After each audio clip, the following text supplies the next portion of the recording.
Hi there, it's Mr. Harris, and we're going to take a look at the sound wave simulation, this time using the piano keyboard. Okay, so we're going to be looking at a few different things. Part one has you analyzing the complete waves that are on your screen for the low C and the high C note. And then part two, we're going to take a look at cycles. And so we're going to look at a sine wave. And then we're also going to discuss the speed of sound a little bit. So there's a couple or three things that we'll look at during this video. And the reason I'm making this video is because it's hard to describe all these things on like a worksheet. And so this would be things we talk about in class before we did the activity. Okay, so first of all, there's a picture in the activity sheet for the keyboard. And this is the low C over here on the far left. And then the high C is right there. Okay. So if you don't have the picture in front of you, you can always figure that out. If you know how to read music, it goes up to G and then starts over. So C, D, E, F, G, A, B, C. Okay, so those are the two notes that we are going to use. You could analyze two different notes as long as you picked one that's low and one that's high. All right. So the low C note, we're going to play that, and we see a bunch of particle motion. All right. Now, one thing we've seen before is the particles aren't moving all the way up through the screen. They're just going back and forth. What's moving, you can see the compressions are moving from the bottom of the screen to the top. The compressions are where the particles are close together. The rarefactions are also moving. The rarefactions are where the particles are farther apart, but each individual particle is actually staying in its own little neighborhood, just moving back and forth. Okay, so we're going to analyze a complete wave, and we're going to do that by looking at compressions and rarefactions together. And it's a little hard to do with all the movement. I was just almost making myself motion sick staring at that. And so I'm going to use my Chromebook, use a little bit of technology in order to help out. Okay, so what I'm going to do is take a screenshot.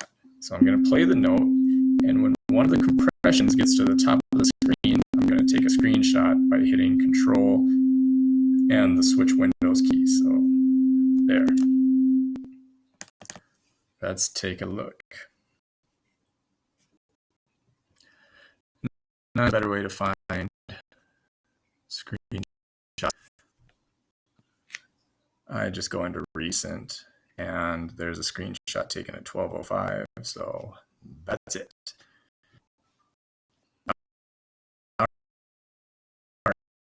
Compression, rarefaction, compression, rarefaction. So all those things kind of, there's a pattern: compression, rarefaction, compression, rarefaction. A complete wave is a compression and a rarefaction together. So compression, rarefaction, that's one complete wave.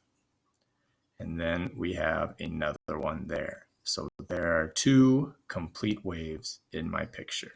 So that's how you tell how many complete waves you have. Okay, so if the movement, if you're not able to see it with the movement, then you use your Chromebook as a way to analyze that. Okay, the second thing we're going to look at, we're going to hit the magnifying glass, and we're going to take a look at the number of, or the length of time it takes to get 10 cycles. Okay, so first thing, what's a cycle? When you hold down the key, you see that we get like a sine wave now.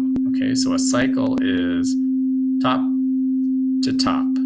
Okay, how long does it take to go from there to there? And so we're going to do 10 of them. And so I would get the stopwatch out on your cell phone, and you're going to hit start at the top.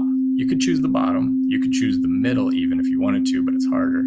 I usually choose the top. So I'm going to go through and do one.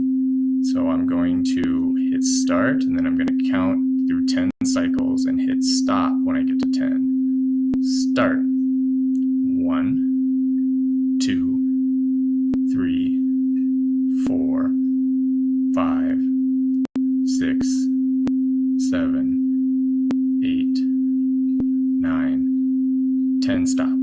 So you stop on 10. And that's the amount of time it takes to go through 10 cycles. And you can record that on your sheet and then do the same thing for the high C note. Okay. Now, the last thing we want to do is just talk about what we're seeing. Low C, high C. The high C looks crazy, way more frantic, okay, a lot more movement. But what I want you to notice, and if you have your stopwatch on your phone, you can go ahead and do this. You can time how long does it take a compression to get from the bottom of the screen to the top. Okay, so you kind of have to be ready. And so I'll go ahead and say start and stop, and you can do this with your cell phone and watch the compression go up the screen. Go.